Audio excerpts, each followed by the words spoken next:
A shocking story just got even more disturbing. Julie Rizello, a former English teacher at Wall High School in New Jersey, was already under scrutiny for serious allegations of sexual misconduct.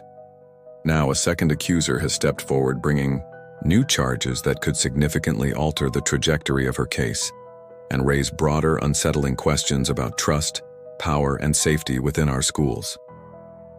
This case is more than just a headline.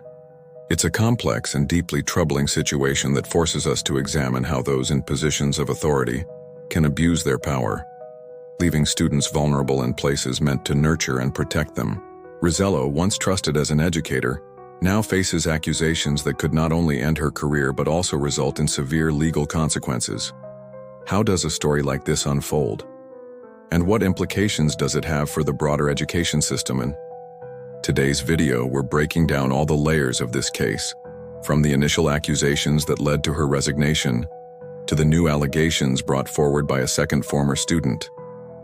We'll explore the legal and societal challenges in cases like this, such as how patterns of behavior are used in court to build a stronger case, and why trauma often delays victims from speaking out. What does it mean when the law allows older cases, even those from years ago, to come back to haunt someone? And how might these new allegations affect the outcome of Rizello's trial? We'll also look at the evidence, explicit photos, text messages, and the accusations of tampering that have emerged. What role does digital evidence play in building a case like this? How do prosecutors use it to establish consciousness of guilt? And why does it make defending against these allegations increasingly difficult? But this isn't just about one person. It's a wake-up call about the systems that allowed this to happen. How did someone with access to students allegedly cross so many boundaries? And why is it so important for institutions to recognize the warning signs before they escalate into irreversible harm? These are the questions that matter, not just for this case, but for the safety of students everywhere. By the end of this video, you'll have a clear understanding of how this case fits into a troubling pattern seen in similar scandals, and why these issues need more attention. We'll also discuss what might happen next in court, and whether Rizello's defense can counter the mounting evidence against her. So stay tuned. This is a story with many layers, and we're here to help you make sense of it all. If you're as shocked and concerned as we are, share your thoughts in the comments below. Don't forget to like, subscribe, and hit the bell icon for updates on this and other cases we're following closely. Let's dive in. Julie Rizello's legal troubles began when she was accused of engaging in inappropriate conduct with a former student. The first allegation surfaced after a now former student, who was 18 at the time of the alleged incidents, came forward with claims of sexual misconduct. While some may argue that the alleged victim's age places them outside the traditional definition of a minor, New Jersey law is clear. Any sexual conduct between a teacher and a student is considered a crime when the teacher holds a position of authority over the student. This distinction is crucial in understanding the severity of the charges against Rizello. The accusations outline a deeply troubling narrative. According to court documents, Rizello allegedly engaged in sexual acts with the student on multiple occasions and across several jurisdictions. These incidents reportedly took place in locations ranging from private residences to more secretive settings, like encounters in a car. Perhaps the most damning evidence includes explicit photos and messages that Rizello is said to have sent to the alleged victim. Legal experts emphasize that this kind of digital evidence often serves as critical proof in such cases, as it demonstrates a clear violation of professional and legal boundaries. In the wake of these accusations, Rizello quickly resigned from her position as an English teacher at Wall High School. This resignation was widely interpreted as an acknowledgement of the gravity of the situation. For the school and the community, the allegations represented a profound breach of trust. Parents, students, and educators alike voiced their outrage, with many questioning how such behavior could occur undetected within a trusted institution. Adding another layer of complexity to the case were allegations of evidence tampering. Reports surfaced that Rizello had allegedly contacted the student, urging them to delete incriminating photos and text messages. If proven, this action could dramatically worsen her legal situation, as it could be viewed as an attempt to obstruct justice. Experts explain that evidence tampering often serves as a red flag for prosecutors, signaling a possible consciousness of guilt. This could severely impact her credibility in court, making it even harder for her defense to counter the allegations. As shocking as these revelations were, they marked only the beginning of what would become a much larger and even more unsettling story. The legal landscape shifted dramatically when a second accuser came forward, bringing new allegations to light and further complicating the case. The question on everyone's mind was no longer just about Rizello's guilt or innocence. It was about the extent of the alleged misconduct and what it meant for the broader conversation about teacher accountability and student safety. As if the initial allegations weren't serious enough, Julie Rizello's case took an even darker turn when a second accuser came forward. This new individual, also a former student, claims that Rizello engaged in inappropriate conduct back in 2017. The allegations include similar patterns of behavior, such as inappropriate messages and encounters outside of school settings. While the specific details remain under investigation, legal experts stress that multiple accusers significantly strengthen the prosecution's case by establishing a pattern of misconduct. One of the key challenges in handling these new allegations lies in the passage of time. Crimes that allegedly occurred years ago often come with the risk of lost evidence, faded memories, and difficulties in locating witnesses.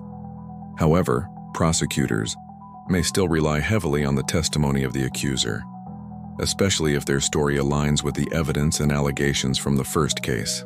In this instance, the new claims bolster the argument that Rizello's alleged behavior wasn't an isolated incident, but part of a broader pattern. The legal framework in cases like this is crucial to understanding how the prosecution might proceed. In New Jersey, laws permit evidence from similar cases to be presented in court when it's deemed relevant to establishing a defendant's pattern of behavior. This means that even if the incidents from 2017 are not part of the primary charges, they could still be introduced to paint a clearer picture of Rizello's alleged misconduct. Complicating matters further are allegations of evidence tampering. Both accusers have reported instances where Rizello allegedly pressured them to delete incriminating photos and messages. These actions, if proven, could carry their own charges and severely undermine any defense claims of innocence. Legal analysts explain that such actions often backfire in court, as they demonstrate a consciousness of guilt, a term used to describe behaviors that imply the accused knew they were committing a crime. Another significant aspect of these new allegations is the potential for additional accusers to come forward. In similar cases, investigations often uncover other victims who may have been reluctant to speak out initially. Law enforcement may expand their inquiry to determine whether Rizello's alleged actions were part of a larger pattern involving other students. The possibility of additional accusers could further strengthen the prosecution's case, while making it nearly impossible for the defense to argue that these are isolated, baseless claims. The new accusations have not only escalated the legal stakes for Rizello, but also reignited public outrage. Parents, teachers, and advocates for student safety are calling for stricter measures to prevent such incidents in the future. Many argue that the education system must adopt better safeguards to ensure that those in positions of authority cannot exploit their roles. As Rizello's case unfolds, it's becoming clear that this isn't just about one individual. It's about addressing a system that failed to protect its most vulnerable members. The legal implications are vast, but the societal impact may be even greater, as this case serves as a stark reminder of the importance of accountability and transparency within our schools. Understanding how the legal system approaches cases like Julie Rizello's is essential to grasp the complexities of what lies ahead. When multiple accusers come forward, it not only strengthens the prosecution's case, but also opens the door for laws that allow for the introduction of prior bad acts as evidence. In Rizello's situation, the allegations from 2017 may be used to establish a pattern of behavior that reinforces the credibility of the newer claims. Legal experts explain that cases involving teachers and students are often treated with heightened scrutiny due to the clear imbalance of power and the expectation of professional conduct. Courts are particularly sensitive to situations where a person in a position of authority exploits their role. This often leads to severe consequences for defendants found guilty. including mandatory registration as a sex offender, loss of professional licenses, and restrictions on working near children or schools. Prosecutors may rely heavily on the evidence at hand, including explicit photos and text messages that allegedly document the misconduct. These digital artifacts often serve as irrefutable proof, making it difficult for the defense to argue against their authenticity. Combined with testimony from the accusers, the prosecution's narrative becomes harder to dispute. One of the most compelling aspects of Rizello's case is the alleged evidence tampering. By allegedly urging her victims to delete incriminating messages and photos, Rizello may have inadvertently provided the prosecution with additional ammunition. In legal terms, such actions can imply guilt, making it challenging for the defense to argue otherwise. This tampering allegation also opens the door for additional charges, compounding Rizello's legal troubles. On the other side, the defense has a difficult path ahead. In cases like this, defense attorneys often attempt to discredit the accusers, questioning their motives and the timing of their allegations. This strategy, while common, can backfire if jurors perceive it as an attack on individuals who may already be traumatized. Additionally, the presence of multiple accusers makes it harder for the defense to argue that the claims are fabricated or isolated incidents. Should the case go to trial, the legal battle will likely center around the credibility of the accusers, the strength of the evidence, and Rizello's intent. However, many experts speculate that a plea deal may be the most likely outcome. Such deals often involve significant penalties, including registering as a sex offender and permanently losing one's teaching license. As the case unfolds, it's clear that the legal system faces the dual challenge of delivering justice while setting a precedent for handling similar incidents in the future. Rizello's case is a stark reminder of the critical role the legal system plays in holding individuals accountable while protecting the vulnerable.